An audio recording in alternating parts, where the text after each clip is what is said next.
ദൈവവചനം ധ്യാനിക്കുന്നത് കൊണ്ടുള്ള ബെനിഫിറ്റ്സ്, പ്രയോജനങ്ങൾ, ഒത്തിരി കാര്യങ്ങളിൽ നമ്മൾ ഈ നാളുകളിൽ ധ്യാനിച്ചു. എന്നാൽ ഇവിടെ ഇപ്പോൾ ഒരു 3 കാര്യങ്ങൾ പറയുകയാണ്. ഒന്ന്,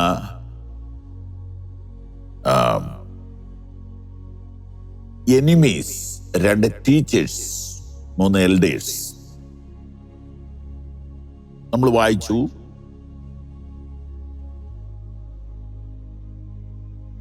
make me wiser than my enemies. 2, more insight than all my teachers. 3, more understanding than the elders. മലയാളത്തില് ഇന്നത്തെ വാക്യം 100-ാമത്തെ വാക്യം. ദൈവമേ, അങ്ങയുടെ ന്യായപ്രമാണങ്ങളെ അനുസരിക്കുകയാൽ ഞാൻ വയോധികന്മാരിലും വിവേകമറിയവനായി. വ്യത്യാസങ്ങൾ വീണ്ടും ഉണ്ട്. 98-ാം വാക്യത്തിൽ നിന്റെ കൽപ്പനകൾ എന്നെ ബുദ്ധിമാനാക്കുന്നു. അതെപ്പോഴും എൻ്റെ കയ്യിൽ ഉണ്ട് എന്ന് പറഞ്ഞാൽ എനിക്കതുമായിട്ട് അത്ര അറ്റാച്ച്മെന്റ് ഉണ്ട്. 2, നിന്റെ സാക്ഷ്യങ്ങൾ എൻ്റെ ധ്യാനമായിരിക്കുന്നു എന്ന് പറഞ്ഞാൽ അത് എൻ്റെ ചിന്തയിൽ എപ്പോഴും ഉണ്ട്. 3, ഞാൻ നിന്റെ പ്രമാണങ്ങളെ അനുസരിക്കുന്നു. അപ്പോൾ വചനത്തെ സ്നേഹിക്കുന്നവരെ കുറിച്ച് നാം നേരത്തെ ചിന്തിച്ചിരുന്നു, അല്ലേ? എന്റെ വചനത്തോട് എനിക്ക് എത്ര സ്നേഹമാണ് എന്ന് വായിച്ചത് ഓർമ്മയുണ്ടല്ലോ, വാക്യം 97. അപ്പൊ വചനത്തെ സ്നേഹിക്കുക, വചനത്തെ എപ്പോഴും കരുതുക, വചനത്തെ ധ്യാനിക്കുന്നതൊരു ഹാബിറ്റാക്കി മാറ്റുക, വചനത്തെ അനുസരിക്കുന്നതിൽ കോംപ്രമൈസ് ഇല്ലാതിരിക്കുക. ഇങ്ങനെ ചെയ്തു കഴിയുമ്പോൾ ശത്രുവിനെ ഒപ്പിക്കാൻ പറ്റുമെന്ന്. ശ്രദ്ധിച്ചേ, ദയവായിട്ട് ശ്രദ്ധിച്ചേ. ഇന്നത്തെ ശത്രു നമ്മളെ നേരിട്ട് തൊടുകയില്ല, തന്ത്രങ്ങളാണ് ആവിഷ്കരിക്കുന്നത്. അപ്പൊ പിശാചിന്റെ തന്ത്രങ്ങളെ ജയിക്കാനുള്ള ജ്ഞാനം വചനം ധ്യാനിക്കുന്നവന് കിട്ടും.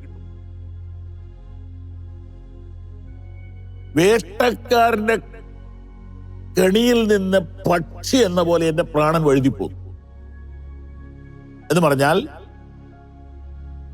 കെണി ഒരുക്കി വെച്ചിരിക്കുക പക്ഷിയെ പിടിക്കാൻ. അതിന്റെ അടുക്ക വരെ വന്നു പക്ഷി മാറിപ്പോകുന്ന പോലെ എലിയെ പിടിക്കാൻ, പന്നിയെ പിടിക്കാൻ ഒക്കെ കെണികളുണ്ട്. കണ്ടിട്ടുണ്ടോ? ഇപ്പൊ ഇതെല്ലാം യൂട്യൂബിൽ കാണാൻ പറ്റും. പാവം മൃഗങ്ങൾക്ക് ബോധമില്ല, അത് ചെന്ന് അതിനകത്ത് പെടും. നമുക്കും ബോധമില്ല, നമ്മൾ ചെന്ന് പിശാചിന്റെ കെണിയിൽ പെടും. എന്നാൽ വചനം ധ്യാനിക്കുകയാണെങ്കിൽ വചനം കാലിന് ദീപമാണ്, പാതയ്ക്ക് പ്രകാശമാണ്. അപ്പൊ പിശാച് വരുത്തി വെച്ച ഇരുട്ടിനകത്ത് നമ്മൾ കുടുങ്ങിപ്പോകാതിരിക്കാൻ വചനത്തിന്റെ വെട്ടം നമ്മളെ സഹായിക്കും. ദൈവത്തിന് മഹത്വം, മഹത്വം, മഹത്വം. ഞാനൊരു ബുദ്ധിമാനല്ല, പക്ഷെ ഞാൻ വചനത്തിൽ വലിയ പ്രേമമുള്ള മനുഷ്യൻ. അത് എനിക്ക് പറയാൻ പറ്റും. ഞാൻ ഏറ്റവും കൂടുതൽ വായിക്കുന്നത് ദൈവവചനമാണ്. നിങ്ങൾ കാണാറുണ്ടോ VD സതീശന്റെ പ്രഭാഷണങ്ങൾ? ഇന്നലെ ഞാൻ ഒരെണ്ണം കണ്ടു. അദ്ദേഹം സദൃശ്യവാക്യങ്ങളിലെ വാക്യം ഉദ്ധരിച്ചുകൊണ്ടാണ് എതിരാളികളോട് മറുപടി പറയുന്നത്.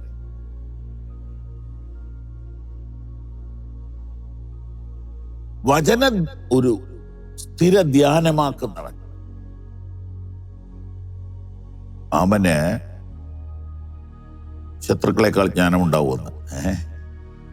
അപ്പൊ പിശാച് നമ്മളെ കുടുക്കാൻ കൊണ്ടുവരുന്ന എല്ലാ തന്ത്രങ്ങളെയും തക്ക സമയത്ത് ഒഴിഞ്ഞു പോകാനുള്ള ദിവ്യജ്ഞാനം വചനം ധ്യാനിക്കുന്നവന് കിട്ടും. 3 വിധത്തിൽ നമ്മെ വചനം പ്രൊമോട്ട് ചെയ്യുന്നു, പ്രാപ്തരാക്കുന്നു. 3 വിധത്തിൽ. 1, നമ്മുടെ ശത്രുക്കളെക്കാൾ നമുക്ക് ജ്ഞാനം തരും. 2, നമ്മുടെ ടീച്ചേഴ്സിനേക്കാൾ നമുക്ക് ജ്ഞാനം തരുന്നു. 3, നമ്മുടെ മെന്റേഴ്സിനേക്കാൾ, എൽഡേഴ്സിനേക്കാൾ, സീനിയേഴ്സിനേക്കാൾ, മുതിർന്നവരെക്കാൾ നമുക്ക് ജ്ഞാനം തരും. എന്നെ സംബന്ധിച്ച് എനിക്കത് നല്ല അനുഭവമുണ്ട്, ഉത്തമ ബോധ്യമുണ്ട്. അത് നമുക്കെല്ലാവർക്കും ഉണ്ടാകട്ടെ എന്ന പ്രാർത്ഥനയോടെ